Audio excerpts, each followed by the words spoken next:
We've heard that masturbating is something completely normal. But to what extent? How many times a day can you do it without being considered addicted? What if you can't stop? Let's answer these questions and why you should stop today with this act that seems normal but hides a trap for your life. In this video, you will understand what happens to our brain scientifically and philosophically, and what Stoicism has to teach us about this vice. 39. Also, remember to subscribe to our channel and activate the bell so you don't miss anything. Now, let's begin.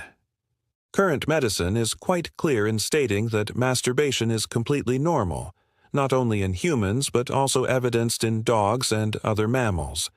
But this view of normal masturbation was not always so. In the past, masturbating was thought to be immoral, especially in men, because unproductive seed production prevented people from reproducing. In the case of women, it was believed that masturbation could distance them from men by finding pleasure on their own and without assistance. To this moral burden was added the physical burden, stating that masturbation caused diseases, so it was not advisable to practice it at all. But let's return to the present. What do we know about masturbation, especially for men suffering from insomnia? What is known is that it induces sleep. The French Institute of Health and Medical Research concluded that the male brain deactivates sexual desire after orgasm. The cerebral cortex, the area responsible for conscious thought, goes to rest once the man reaches climax. This, in addition to nullifying the desire to continue having sexual relations, facilitates sleep.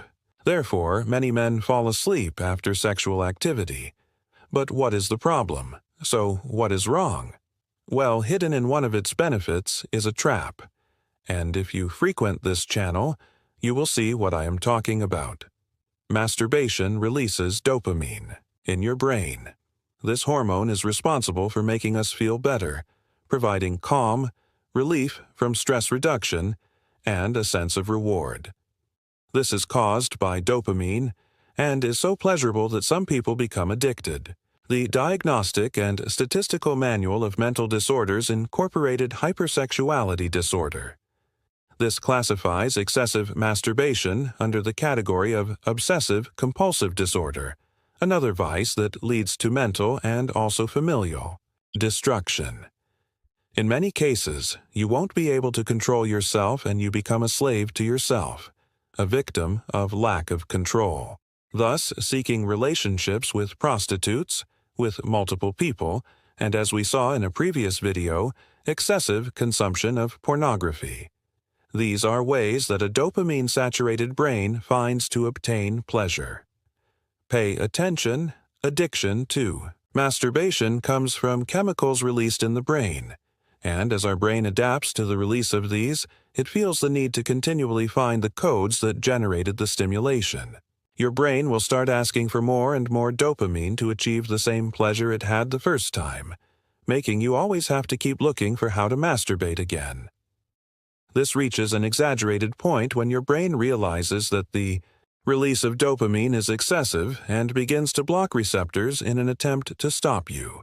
As a result, the person performs the pleasure act, in this case masturbates, but gets nothing, which frustrates them more than they already were. Excessively masturbating to satisfy that hunger for pleasure is exactly what a smoker who never stops, someone who eats chocolate until vomiting, or even an alcoholic does. At this point, you must be wondering what Stoicism has to do with this. The Stoics, Seneca, Marcus Aurelius, and Panis of Rhodes, masters of self-control and wisdom, addressed the view of pleasure and lust from a unique perspective. From the words of Epicurus to the intimate thoughts of Seneca, they explored the depths of human passions, a legacy that still captivates us.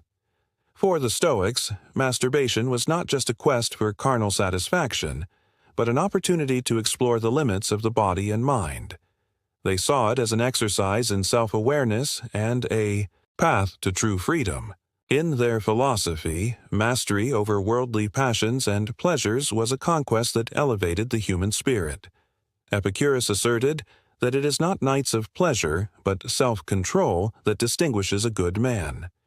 In this context, the ability to enjoy pleasure, while understanding and containing it, makes a difference in someone who has reached a higher level of self-awareness. Instead of being slaves to our desires, we must be their masters, as Seneca reminds us with his philosophical perspective. Stoic reflection on masturbation is not simply about repression, but deep understanding and self-mastery. This translates into the ability to direct our emotions toward a journey of conscious self-explanation. It resides not only in momentary satisfaction, but in understanding, accepting, and embracing our deepest inclinations. From the Stoic perspective, every action has consequences not only for us but also for the natural order of the universe. When we succumb to our most intense desires, as in the case of uncontrolled masturbation, we lose that harmonious connection with nature, highly valued by the Stoics.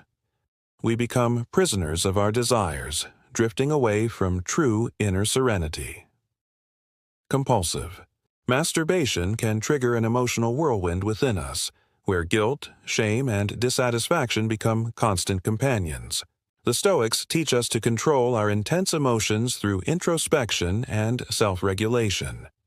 By consciously facing our emotions, we learn to manage them healthily and constructively. However, the Stoics encourage us to find inner peace within ourselves. True satisfaction lies in our self-mastery and our ability to find joy in what is simple and virtuous. Allow me to share a personal, inspirational story. I know someone who used to struggle with compulsive masturbation, seeking momentary refuge and pleasure but facing an emotional storm after each act. Immersing themselves in Stoic teachings and practicing self-control and self-regulation, this person underwent a profound transformation. They learned to confront their desires and emotions consciously, finding true joy in self-control. They now live a life of inner peace and authenticity, free from the slavery of momentary desires. True satisfaction comes from living in accordance with our deepest principles and values. When we yield to fleeting desires, we lose sight of what we truly value in life. Compulsive masturbation can distance us from our noblest purposes and veer us away from the true happiness found in virtue and inner peace. By practicing meditation and mindfulness, we can promote the mental serenity needed to resist temptations and face our emotions healthily.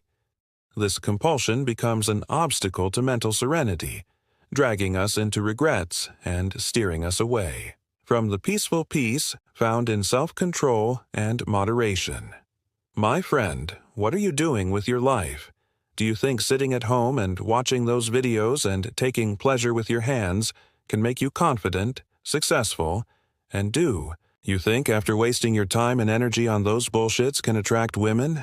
Or, if you're a woman, then do you also think you can attract men? No, never. So my friend, think wisely, and I want you to write in the comment that I'm a powerful person. I've control over my mind. I choose to do what motivates me. I choose to do what improves me. Thanks for staying with me. You can like the video and subscribe for more.